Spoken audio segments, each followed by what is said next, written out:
Acorralado y traicionado, Iván Archibaldo Guzmán, líder de Los Chapitos, está siendo acorralado por las autoridades con datos aportados por integrantes de su círculo más cercano, de acuerdo con información de inteligencia obtenida por Milenio. Culpan al Mencho. Defensa y familiares de Rubén Oseguera González, el Menchito, buscan convencer a la jueza de no imponerle cadena perpetua. Piden sea considerado una víctima de su padre por reclutarlo muy joven en el cártel Jalisco. No tenía un peso. Al comparecer en audiencia judicial junto a su novia Diana, Lucio, el padre del recién nacido abandonado en Tultitlán, dijo que no buscaba quitarle la vida, solo no sabía qué hacer con el bebé y esperó hasta que lo recogieron unos vecinos. That's why today I'm happy to announce that Netflix will be investing $1 billion to produce series and films in Mexico over the next 4 years. Lo que importa ponernos de acuerdo es cuál es el fin al que quieres llegar. Entonces, eso es lo que vamos a trabajar a partir del lunes y en eso acordamos. Creo que desde ese punto de vista es un resultado satisfactorio para México. Netflix hecho en México. Ted Sarandos, el CEO de Netflix, anunció una inversión de $1,000 millones para producción de series y películas en México durante los próximos 4 años. Mientras en Washington, el secretario de Economía, Marcelo Ebrard, inició diálogos para evitar los aranceles.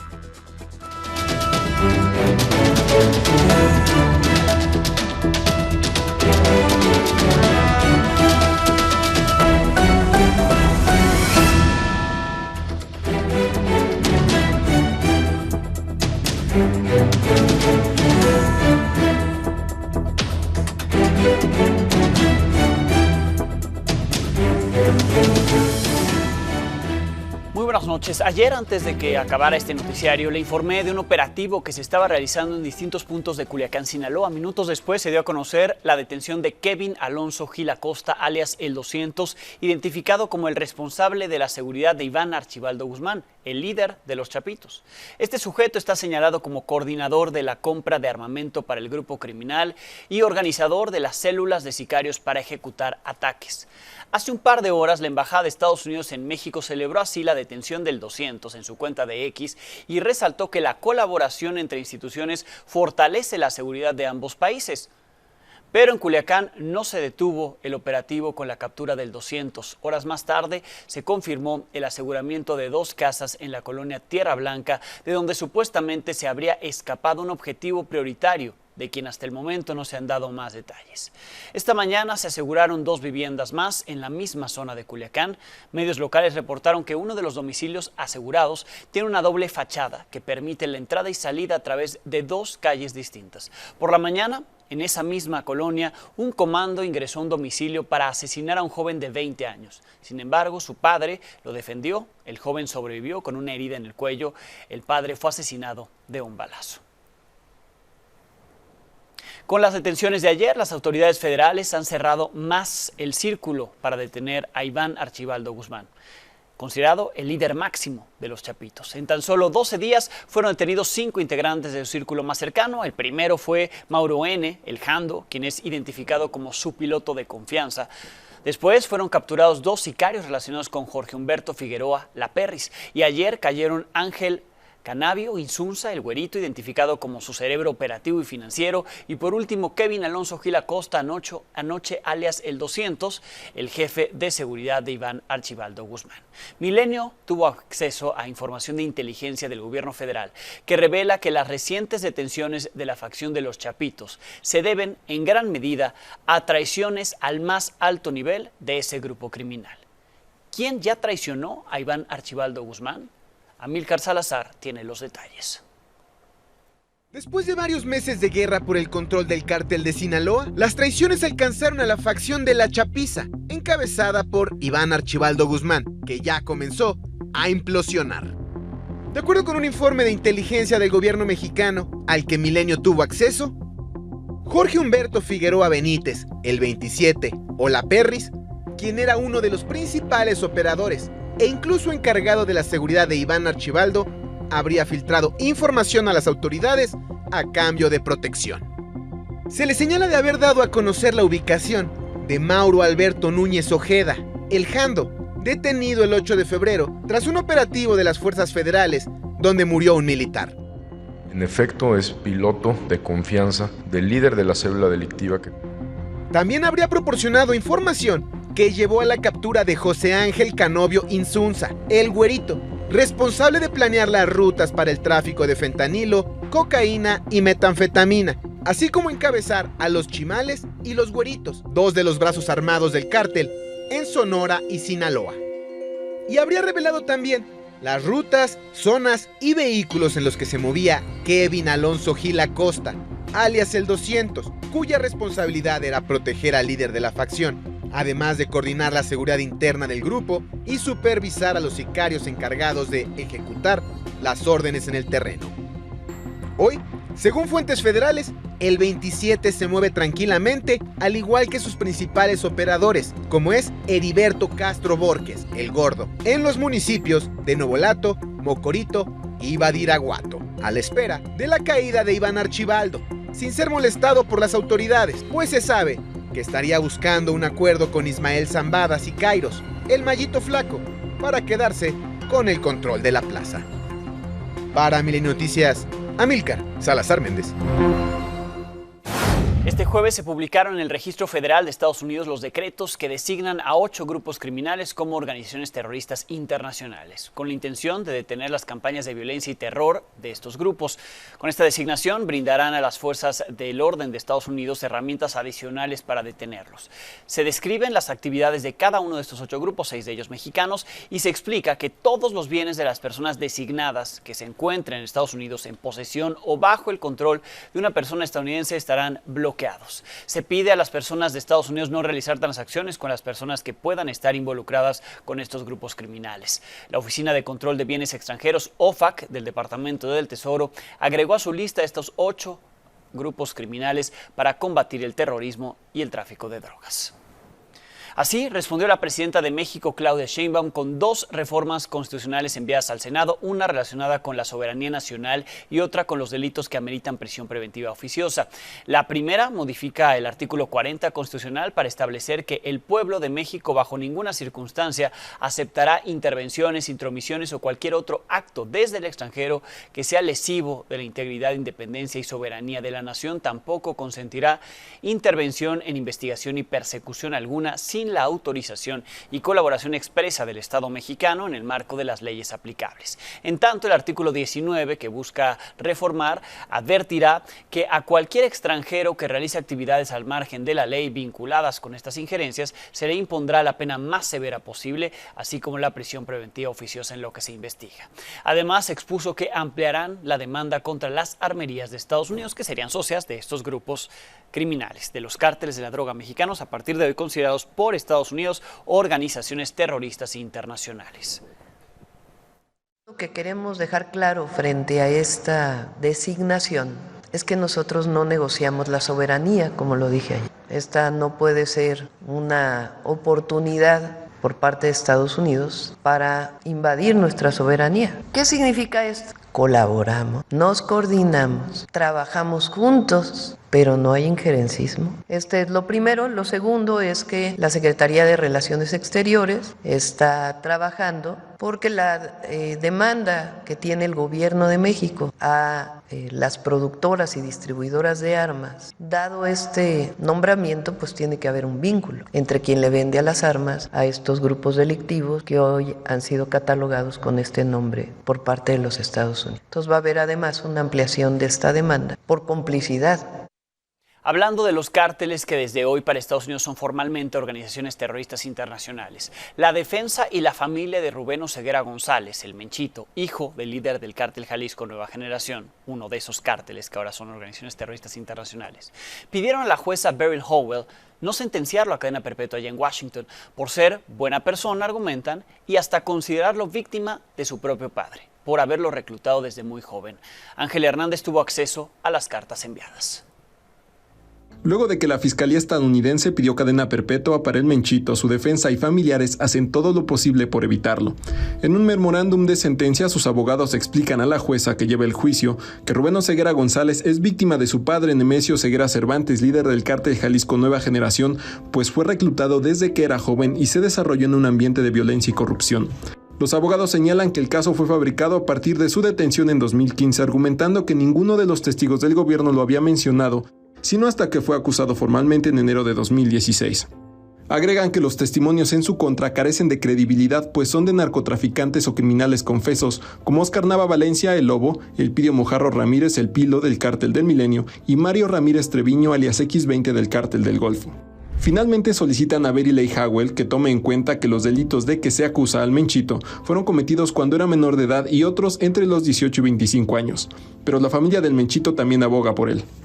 En una carta, su esposa Mayra Jazmín Gutiérrez Ochoa lo calificó como un ser humano extraordinario, comprensivo y generoso, a quien no le gustan los problemas y siempre dispuesto a corregir sus errores.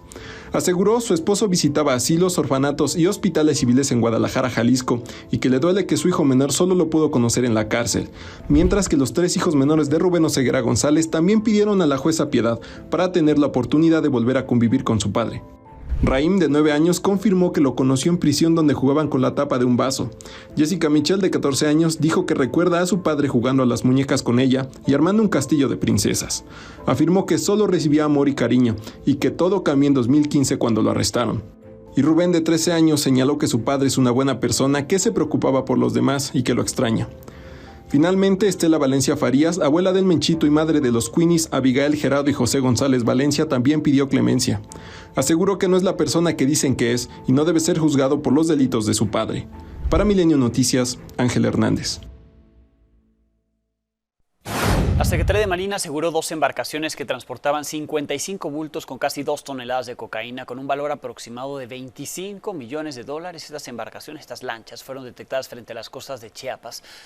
Y lo hicieron con información de inteligencia. Después de un despliegue y equipo aéreo, marítimo también, las unidades fueron interceptadas. 3 hombres de Guatemala fueron detenidos ahí. En Jalisco, las autoridades confirmaron que los restos encontrados ayer en Teocaltiche corresponden a 4 de los 8 policías secuestrados junto a un chofer el martes. A través de un comunicado, la Fiscalía de Jalisco señaló que la identidad de los oficiales ha sido confirmada de manera preliminar por sus familias, pero no reveló sus nombres por considerarlos víctimas a todos. Agregó que aún continúan los análisis de ADN de los restos para tener ya una identificación plena, mientras que sigue la búsqueda de los otros 4 oficiales desaparecidos y del chofer que los estaba transportando. En Uruapan, Michoacán, un joven de 16 años, identificado como Luis Alberto, murió durante una balacera cuando el ejército estaba intentando rescatarlo de un secuestro. Sus conocidos lo recuerdan como alguien alegre y educado. La historia es de Dalia Martínez.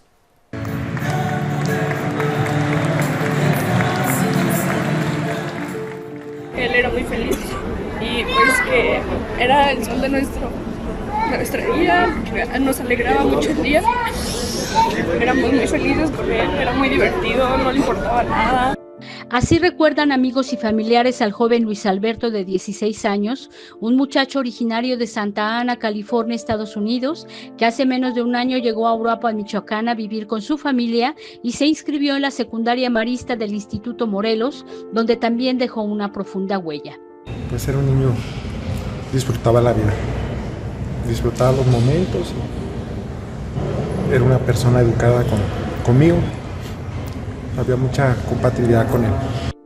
Hoy todos lloran su partida después de que este miércoles lo bajaron de su camioneta, lo golpearon y secuestraron casi frente a su escuela, que se encuentra a menos de una cuadra de las instalaciones de la Fiscalía General de la República en la calle Galeana de la colonia Magdalena de Uruapan, Michoacán. Minutos después, elementos del ejército mexicano fueron alertados e inició la persecución de la camioneta donde llevaban a Luis y le dieron alcance en la comunidad de Siracuaretiro, donde inició una balacera en la que el menor recibió un balazo y uno de los secuestradores murió y 2 más resultaron heridos. Hoy la comunidad estudiantil del Instituto Morelos salió a manifestar su indignación y a exigir justicia. Caminaron hacia la iglesia donde se llevaba a cabo una misa de cuerpo presente. Ya son muchos años de haber compartido muchas alegrías, muchas penas, pero ninguna más grande que esta. Lo normal fuera que nosotros enterráramos a nuestros papás. Cuando esto es al revés, algo no funciona. Esta muerte causó indignación en la sociedad entera de Uruapan, donde el Consejo Coordinador Empresarial de este lugar exige a los gobiernos y autoridades la investigación exhaustiva del caso y la implementación de protocolos rigurosos de situaciones de alto riesgo para la sociedad. Para Milenio Noticias, Dalia Martínez.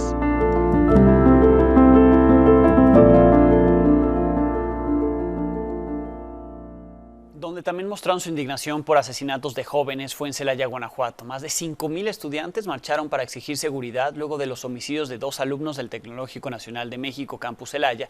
Se trata de Diego, quien fue asesinado junto a su hermano en enero, y Josué Ismael, que esta semana murió baleado. Trabajaba como repartidor para pagar así sus estudios.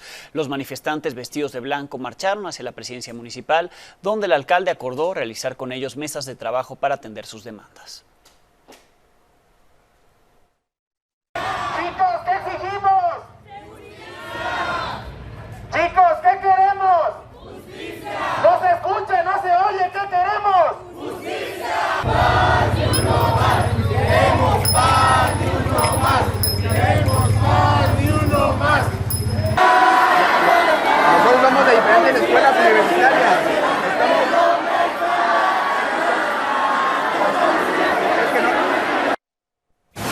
Hoy no inició la impresión de boletas electorales de la elección judicial como estaba previsto. Talleres Gráficos de México hizo pruebas esta tarde y la impresión será mañana viernes. El INE, por cierto, ya ordenó la impresión de las boletas para candidatos a ministros de la Suprema Corte y magistrados de la Sala Superior del Tribunal Electoral tras aprobar los listados definitivos en esos casos, donde corrigieron errores y quitaron una candidatura que declinó.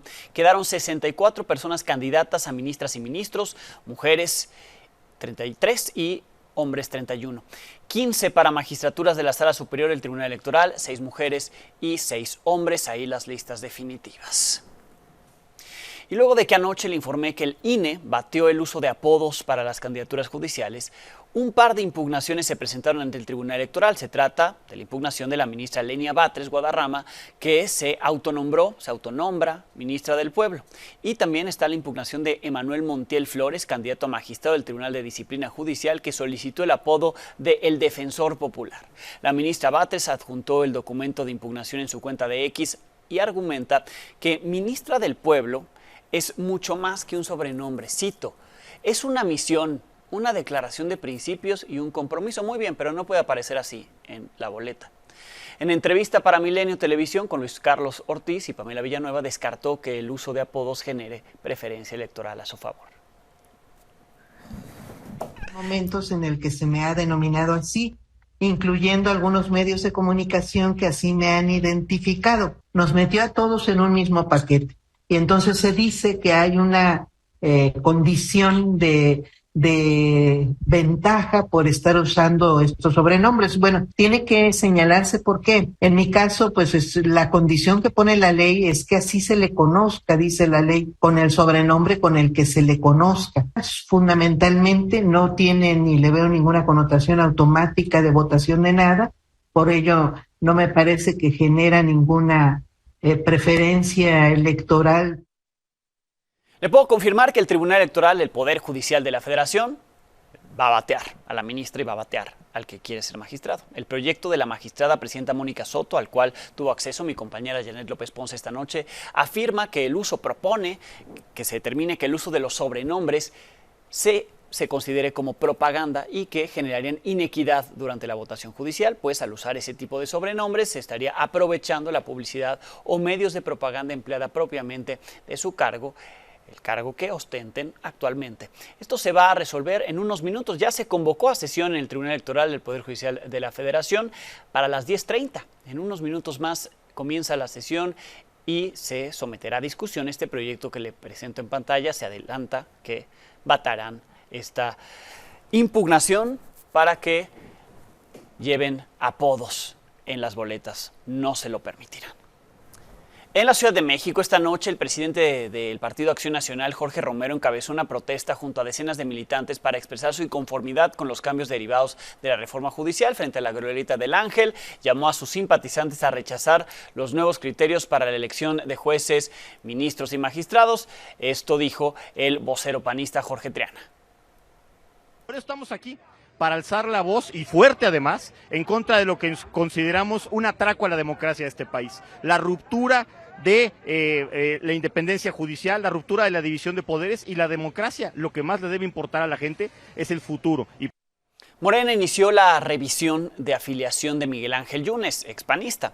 La gobernadora de Veracruz, Rocío Nale, informó que la Comisión Nacional de Honestidad y Justicia de su partido comenzó con este proceso luego de que ella y legisladores federales y locales pidieron que le nieguen la afiliación por no representar los valores morenistas y señalarlo de distintos delitos. Detalló que la presidenta del partido, Luisa María Alcalde, se lo informó.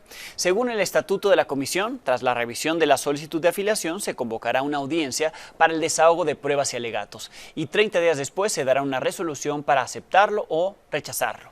Para ello necesitan al menos 3 votos de los 5 integrantes de la comisión. Al respecto, Miguel Ángel Yunes dijo que no busca provocar un problema interno en Morena, pues ya lo provocó. Calificó de injusta la reacción provocada y reiteró que su decisión es un acto de congruencia. A la gobernadora de Veracruz solo le deseó éxito en su encargo.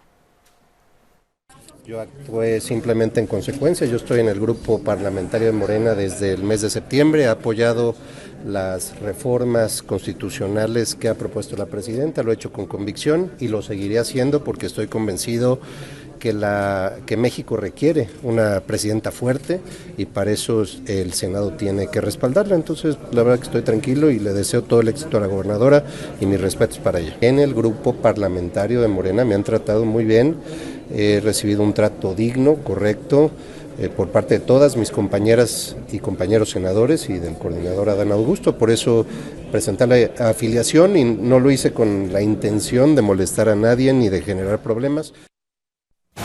La plataforma digital de streaming Netflix invertirá en México $1,000 millones durante los próximos 4 años. El anuncio lo hizo el CEO de la compañía, Ted Sarandos, en la conferencia mañanera, donde detalló que realizarán alrededor de 20 producciones al año entre series y películas. President Sheinbaum, at Netflix we share your vision for a vibrant, prosperous Mexico, filled with growth and opportunity, and we want to play a part in that history as well. That's why today I'm happy to announce that Netflix will be investing $1 billion to produce series and films in Mexico over the next 4 years.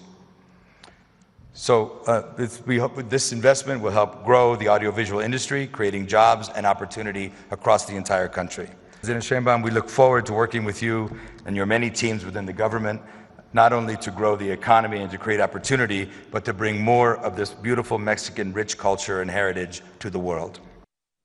Este jueves se llevó a cabo el primer encuentro entre el secretario de Economía, mexicano Marcelo Ebrard, con su contraparte estadounidense Howard Lutnick para abordar el tema de los aranceles y llegar a un entendimiento para que estos no se impongan. En entrevista exclusiva para Milenio con mi compañero Diego Salcedo, corresponsal en Washington, dijo que confía en llegar a un acuerdo con Estados Unidos que evite una guerra comercial. Aquí parte de lo que dijo. Lo que me dijo el secretario de Comercio es lo que han venido expresando públicamente sobre esto, que quieren un comercio más justo para Estados Unidos, dicen, desde su punto de vista. Y bueno, nosotros presentamos nuestros primeros argumentos.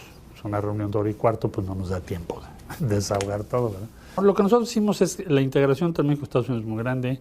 México importa muchísimo a Estados Unidos. Es decir, ¿cuál es la diferencia entre México, Vietnam, China, otros países? ¿Cuál sería? En el caso de México, de cada dólar que exportas, más o menos 65 centavos son importaciones que tienen que ver con Estados Unidos de una manera o de otra. Simplemente les importas de Estados Unidos mucho más que Vietnam o China. En aquellos países pues, estás hablando de que de cada dólar que exportan pues, son menos de quizá 10 centavos.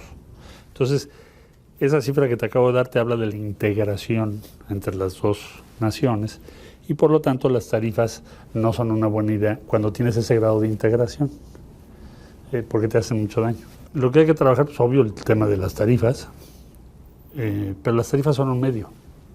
Lo que importa ponernos de acuerdo es cuál es el fin al que quieres llegar. Quedamos que el día lunes empezamos a trabajar, ya aquí en Washington, pues la Secretaría de Economía está reactivando su sede, su espacio aquí en la propia embajada para que nuestro equipo pueda trabajar con el equipo del secretario de Comercio y podamos pues desarrollar los argumentos que ahí presentamos. Esto hay que hacerlo pronto.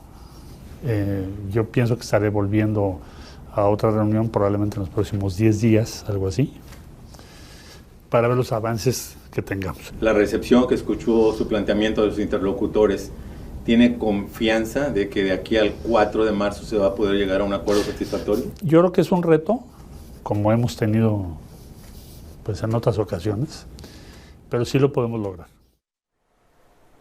En donde hay pleno entendimiento es en el tema migratorio para recibir vuelos de repatriación desde Estados Unidos hacia México. Este jueves un vuelo que partió de Harlingen en Texas con 137 mexicanos llegó al Aeropuerto Internacional de Tapachula en Chiapas. De acuerdo con el aún comisionado del Instituto Nacional de Migración, Francisco Garduño, estas personas regresaron al país por su propia voluntad. Son originarios de distintos puntos del sureste, a donde serán trasladados en autobuses. Hace solo unos días le mostramos la llegada de estos vuelos al AIFA, en la Ciudad de México, pero luego comenzaron a recibirlos en Tabasco y en Chiapas, lo que generaría un problema para quienes no son de esas regiones y que tengan que trasladarse por horas a sus lugares de origen. Honduras es otro país al que comenzó a enviar a los migrantes. Estados Unidos hoy no los recibió desde Estados Unidos, sino desde la bahía de Guantánamo, Cuba. Funcionarios de Estados Unidos revelaron a la cadena NBC News que la administración Trump expulsó a todos los migrantes que tenía detenidos en Guantánamo, todos venezolanos. Esta acción se tomó en respuesta a una demanda presentada por familias de los migrantes y por organizaciones civiles que argumentaban que estaban incomunicados y que no tenían acceso a un abogado. Ahí, en un vuelo comercial, 178 migrantes fueron trasladados primero a Honduras. Las autoridades de ese país confirmaron el recibimiento. Así es como llegaron a Honduras, fueron transbordados a un segundo avión ya con destino a Venezuela. Este vuelo ya aterrizó, aunque las autoridades venezolanas no han informado cómo es que llegaron los migrantes. La intención de la administración Trump es seguir enviando más migrantes a Guantánamo, ya que esa base está siendo vista como una zona de concentración para llevarlos a otros países posteriormente. Funcionarios revelaron a NBC que se ha pedido al Departamento de Defensa que busque ubicaciones alternativas. Una alternativa podría ser el estado de Texas. El presidente Trump cumplió hoy un mes en el cargo. Apenas va un mes, se siente como si fuera una eternidad con todo lo que ha dicho y hecho, del Make America Great Again hasta asumirse como un rey. Juan Pablo Valle tiene los detalles.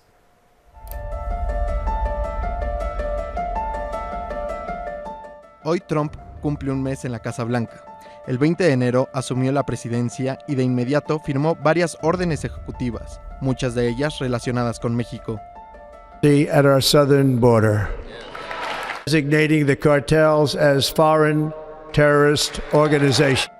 Luego de obligar a Colombia a recibir a migrantes repatriados, así lo presumió el 27 de enero. I've also deployed troops to the border, and for the first time in history, we're locating and loading illegal aliens into. El 29 de enero firmó la ley Laken-Riley para detener y deportar a migrantes y ordenó mandarlos a Guantánamo. To begin preparing the 30,000-person migrant facility at Guantanamo Bay. El 31 de enero anunció aranceles para México y Canadá que entrarían en vigor 3 días después. Pero, tras llamadas y acuerdos con Sheinbaum y Trudeau, el 3 de febrero los suspendió por un mes.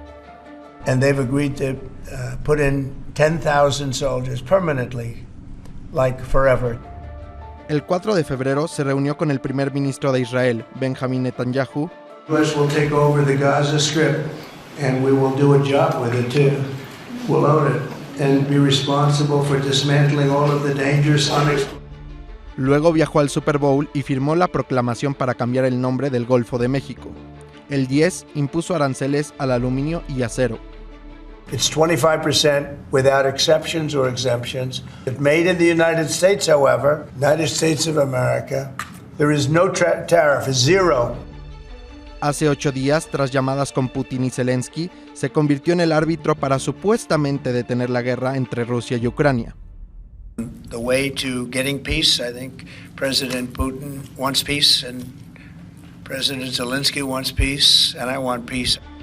El Día del Amor regaló el anuncio de aranceles para los autos. Hey, but we're going to do it on April 2nd, I think. Is that right? That's right. En medio de tensiones con Europa y tras el rechazo del presidente Volodymyr Zelensky a un acuerdo para ceder tierras de Ucrania, Trump se le fue con todo. A dictator without elections. Zelensky better move fast or he's not going to have a country. Y para colmo, la última. Ayer se proclamó rey en redes. Así de intenso fue el primer mes de Trump como presidente. Para Milenio Noticias, Juan Pablo Valle. Como si se tratara de un espectáculo, hoy Hamás entregó los cuerpos de 4 rehenes a Israel dentro de ataúdes y en medio de música y festejo. Como parte del acuerdo, Israel esperaba los cuerpos de una mujer y sus 2 hijos de tan solo 4 años y 8 meses. Sin embargo, más tarde, autoridades de Israel aseguraron que el supuesto cuerpo de la madre no corresponde con su identidad ni con la de ningún otro rehén que ellos tendrían identificados. Israel calificó el acto como una violación a los acuerdos y exigió que el cuerpo correcto sea devuelto.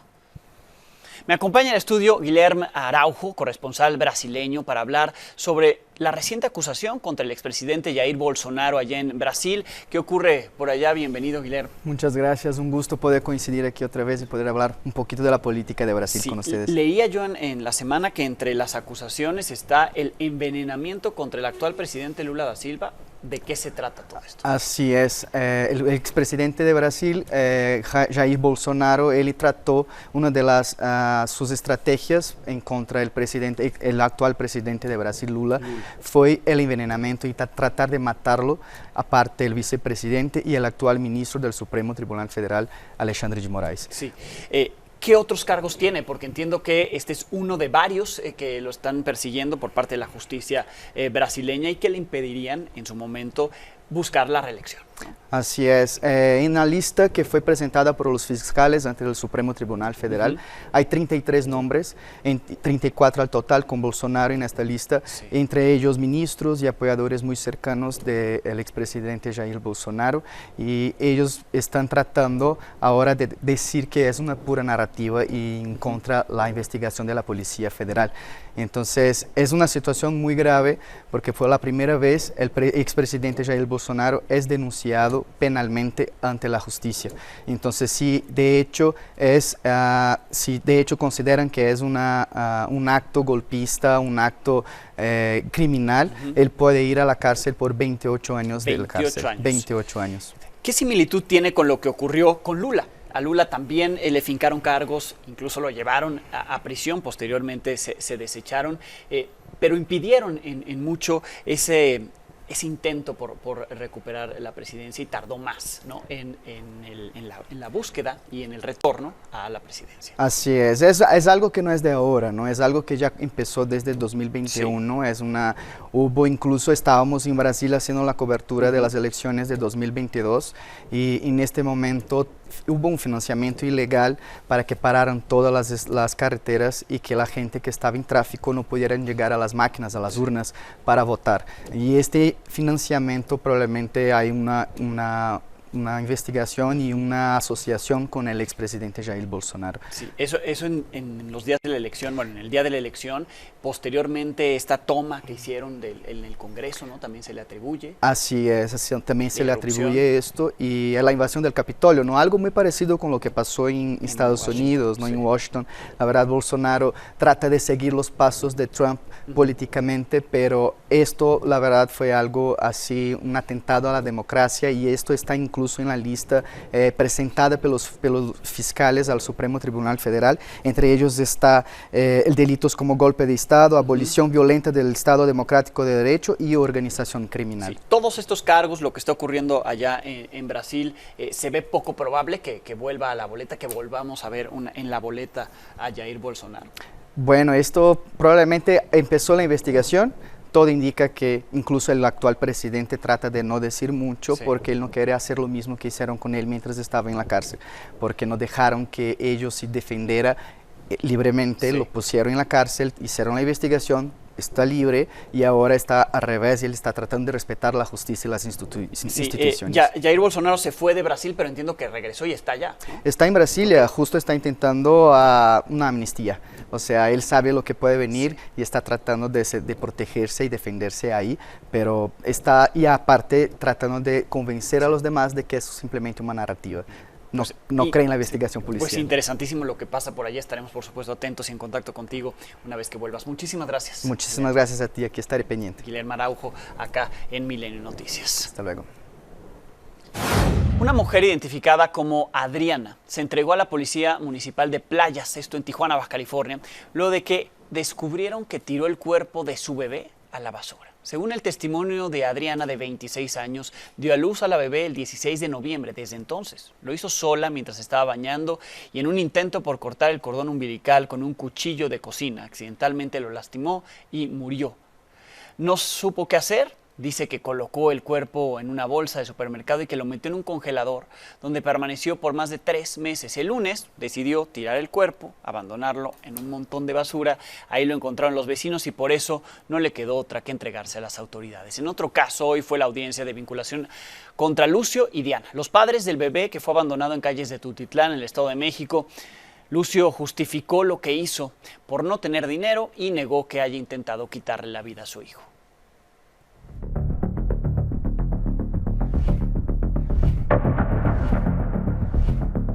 Un juez de control del Poder Judicial del Estado de México dictó auto de vinculación a proceso contra Lucio N. y Diana N. por el delito de homicidio en grado de tentativa, con agravante de haberse cometido contra un descendiente.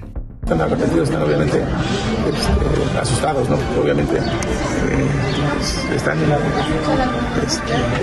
impotentes ante toda esta situación.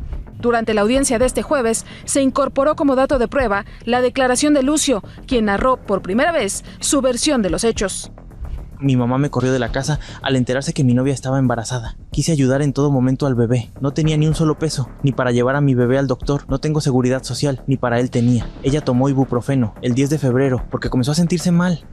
Lucio relató además que no le dijeron a la familia de ella que estaba embarazada por temor a que también los corrieran de su casa y no tuvieran dónde quedarse, porque no tienen trabajo desde el mes pasado y Diana absorbía todos los gastos de los dos.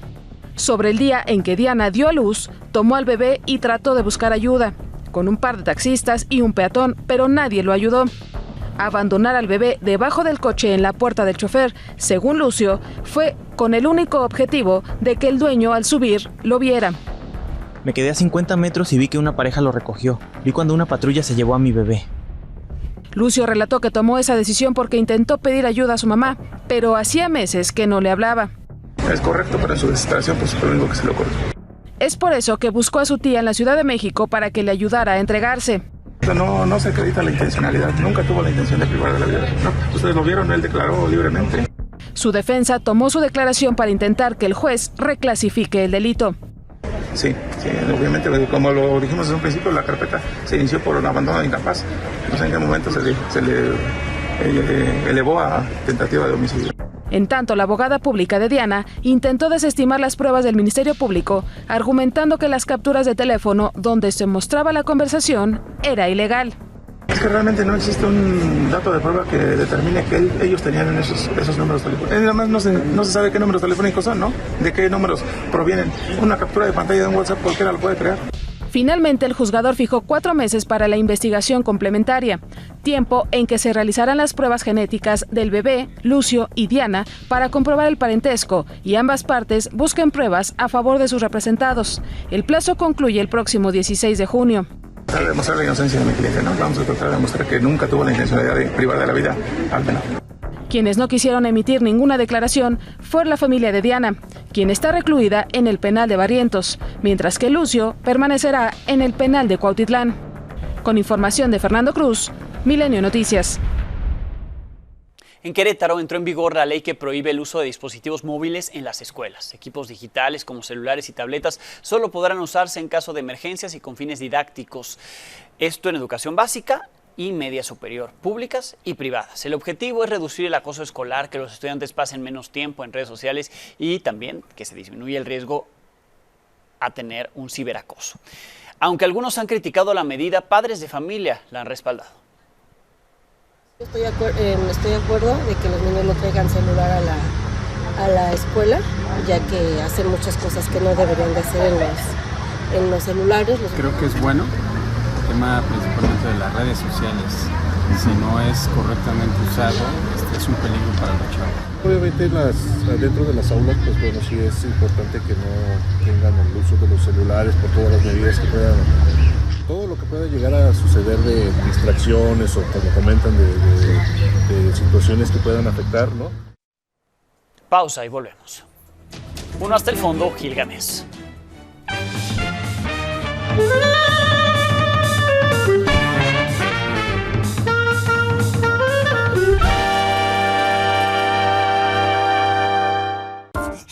Gil se arrastraba sobre la duela de cedro blanco para alcanzar la orilla final de la semana. Mientras reptaba, encontró un libro de Peter Turchin, Final de partida, debate 2024. El grado en que las élites económicas dominan el gobierno de Estados Unidos, dice Peter Turchin, es excepcional en comparación con otras democracias occidentales. La explicación reside en los efectos de la historia y la geografía. Hay dos factores especialmente importantes: el entorno geopolítico y la raza etnia. Por supuesto, Estados Unidos no se convirtió en un enorme estado territorial por casualidad. Desde la fundación de las primeras colonias europeas en el siglo XVII y hasta finales del XIX, la expansión territorial se produjo a costa de los nativos americanos en un conflicto que alcanzó cuotas de genocidio. Norteamérica es una isla gigante protegida de cualquier amenaza potencial por dos enormes fosos,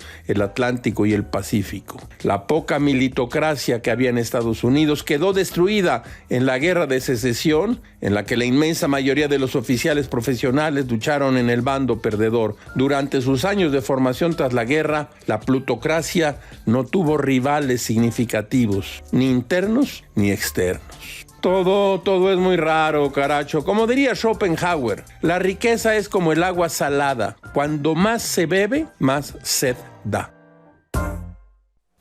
En información de última hora que no le gustará a Donald Trump, Canadá gana 3-2 en tiempos extras en el campeonato Four Nations de hockey y publica esto. Justin Trudeau, el primer ministro canadiense: no pueden quitarnos nuestro país, ni tampoco pueden quitarnos nuestro juego. Así lo ocurrido esta noche en Boston, le gana Canadá a Estados Unidos en hockey, y pues así en el bullying entre Trump y Trudeau, pues ahora a Trudeau le tocó burlarse de Trump. Con esto nos despedimos. Mañana tendremos algo nuevo que contarle a las 22 horas.